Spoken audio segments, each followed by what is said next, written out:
Parente. Relatos também que ela faleceu até de uma queda de charrete. Isso. E ela era uma pessoa que o Juvencio Luiz Pereira foi importante.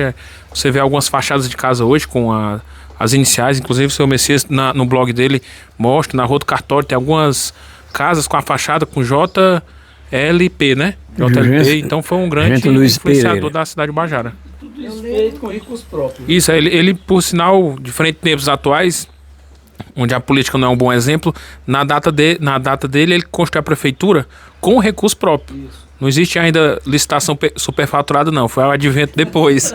Na época dele era feito com suor e com vontade. Então foi uma pessoa que, além de ajudar a fazer o Ubajara, literalmente construiu a atual prefeitura, que hoje é um paço municipal. Oi. Fazer alguma pergunta? Na verdade, aproveitar para a gente passar a roda, passar para o Nico, para a gente continuar aqui. Mas é bom saber desse amor que você tem pela terra e remonta a lembrança que a gente tem esses dias, relendo a questão da história da independência do país, né, do Brasil. Que como é que se dá essa questão de que os portugueses vieram para cá e um deles não era português, não era brasileiro, nasceu em Portugal. Dom Pedro I nasceu lá, veio com alguns anos de idade para cá, mas se apaixonou pela terra. Tanto que quando seu pai voltou para lá, quando teve a Revolução de Porto, que foi chamado, ele ficou como regente, passou um tempo. Então a gente vê que ele se apaixonou pela terra e como é importante, né? Essa paixão que tem. Já Dom Pedro I não, é nascido brasileiro, né? Filho da Leopoldina, dos Habsburgo, uma linhagem muito intelectual. E já ele não, teve uma paixão tão grande que quando foi feita a queda da monarquia para a república, em 1889, de madrugada ele teria que sair para Portugal, que foi feito a queda foi instaurada a república. Ele pegou um punhado da terra do Brasil e colocou numa fralda, né, juntou e levou para o seu exílio, né, que foi na França, né, até o primo dele ofereceu um castelo, mas acabou falecendo em um hotel. E ele deixou uma carta lá junto com ele que se ele morresse fora da pátria dele, que pegasse aquele punhado e jogasse no seu caixão. Ou seja, isso demonstra que como é a paixão pela terra, né? Ou seja, o primeiro rei não foi brasileiro, né? Mas o segundo rei, já 100% brasileiro, nascido aqui no Brasil, mostra esse amor pela nação. Tanto que um fez a independência, o outro nasceu dele a república. Que ele não era contra, mas achava que o país não estava preparado para uma república, né? Dizia ele, com a ajuda do Bonifácio. Mas isso mostra como é a paixão, o que a paixão por uma terra faz uma pessoa. E eu fico assim, satisfeito em fazer parte da academia e ver que você é uma pessoa que consegue dar uma força que a academia precisa, que é a força de juntar esse conteúdo histórico, fazer um acervo de pessoas que gostam da cultura. A Academia de Letras Brasileira tem uma outra função atípica da nossa, que eles cuidam da letra, da escrita, eles discutem como é que se escreve uma frase, determinada frase, e eu vejo uma função da Academia Ubajarense de Letras de juntar, de cuidar da cultura do que é nosso. Nós temos um livro que é o Cinquentenário, foi feito na época que meu avô, o avô do meu pai, na verdade, o seu Domício, fez o cinquentenário, fez uma revista.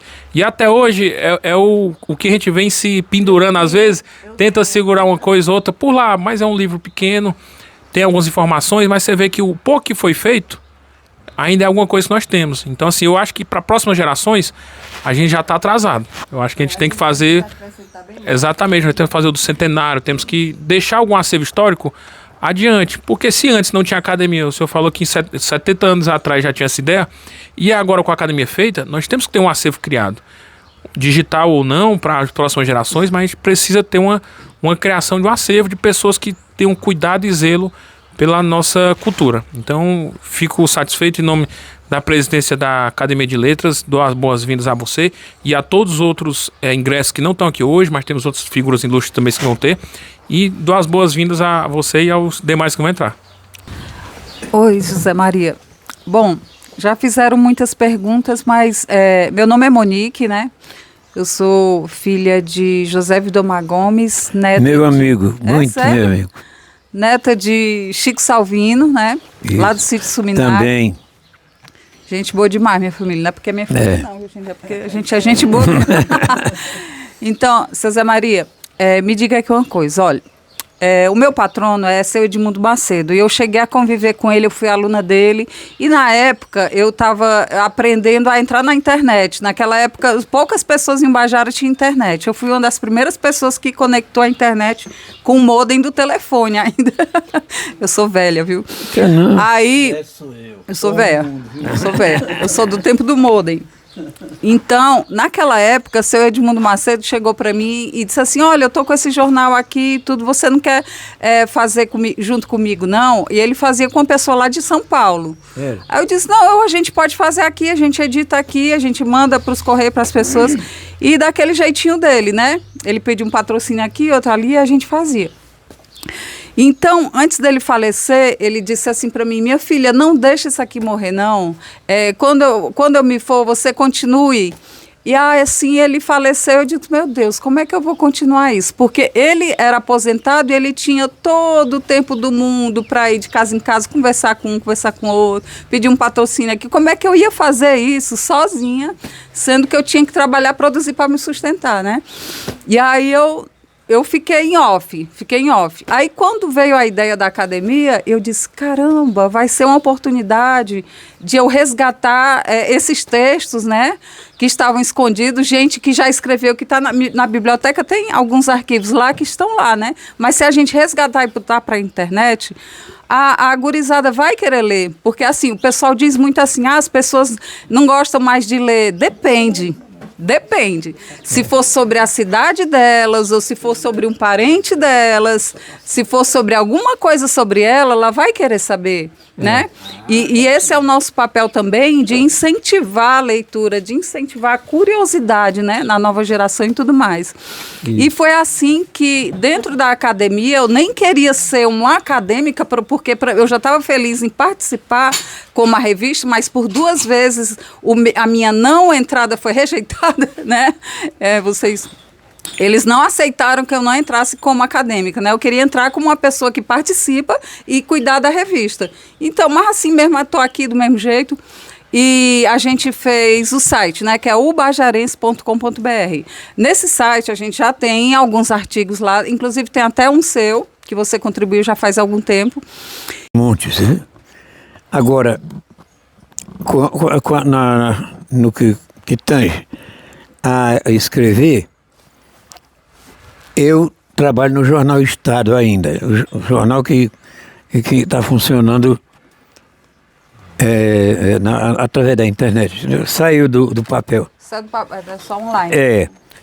Então, eu continuo escrevendo, todo dia eu faço a coluna chamada Diário Político, que essa coluna é do Fernando Maia, mas ele está encostando, ele cansou, e hoje eu faço sozinho a coluna todos os dias. Agora, os cabeçalhos da coluna são muito aproveitados para tratar de assuntos interessantes separados das notícias. É um comentário de 18, 20 linhas e 9, 10 notas de 3 variadas sobre. É relativamente pequeno, né, o tamanho? A coluna ocupa uma banda de páginas, porque são 9 notícias. Pois bem, mas eu digo que esses cabeçalhos das colunas, sempre que tem algum assunto bastante importante que mereça destaque, eu aproveito e coloco a Ibiapaba e o Bajara. Agora, com essa academia, nós acreditamos que finalmente a gente vai poder recuperar a nossa história, e não é só a história antiga, não. É registrando a história atual, porque no passado, os jornais bem antigos que você deve ter conhecido algum, o Gazeta da Serra, do seu Manuel Miranda, que era uma beleza de jornal impresso. de um jeito que a gente não acredita. Aí o Bajara, lá na prefeitura, tinha uma impressora velha, que era só uma peça assim, e a gente montava. Tipo montagem, né? Montava letra por letra, e aí colocava, puxava a coisa aqui